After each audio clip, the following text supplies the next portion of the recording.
The fifth episode of Andor, titled The Axe Forgets, is out. Tensions run high in Andor's fifth episode, which continues the story as relationships are built, strained, and broken. It continues to successfully portray a paranoid thriller and ratchets up the tension and intrigue to new highs. Despite the slow pacing established in the previous 4 episodes, it's still an engrossing 40 minutes of world building with effective character moments. This episode seems to serve as the bridge between the season's opening act and what looks to be like a thrilling end. In this episode, we spend more time with Cassian and the new band of ragtag rebels engaging on this daring mission to rob the Empire. We get to know these side characters in more depth. We get to see what their motivations and drives are for what they're doing. This careful crafting seems to be sowing the seeds for us to feel a deeper connection to them if and when they die in future adventures.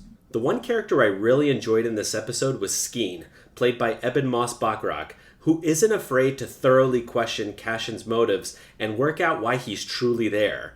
Cassian is still very much on the path to making the ultimate sacrifice in Rogue One, but he isn't afraid of letting the others know that he's only accepted the job for monetary gain, effectively showing he doesn't currently care about the rebel cause.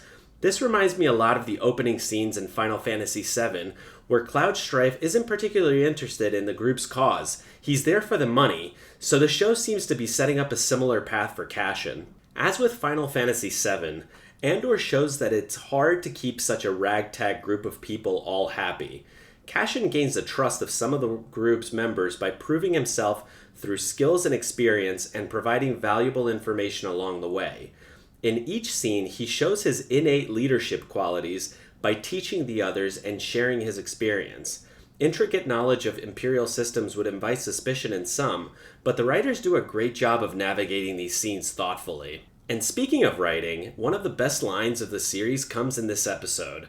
A surprise from above is never as shocking as one from below.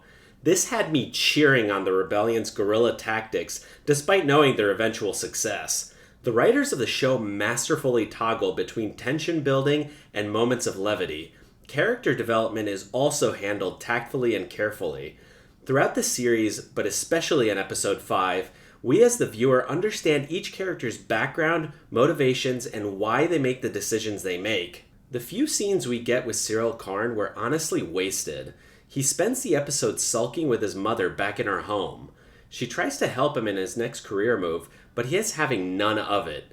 Toward the end of the episode, when he was staring at a hologram of Andor, Cyril seemed to be sinking deeper into anger, which, as we all know, is the path to the dark side. I hope the next few episodes develop the story thread a little better to properly set up for the inevitable final confrontation between Cyril and Cassian. Overall, Episode 5 of Andor continues to set up the dynamics and develop the characters for what is looking like an explosive end.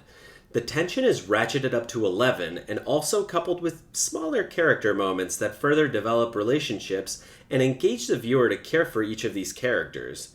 Well-structured story, character development, thoughtfully crafted narrative. I'm actually shocked this is a Disney production, but it's honestly making me excited to watch more.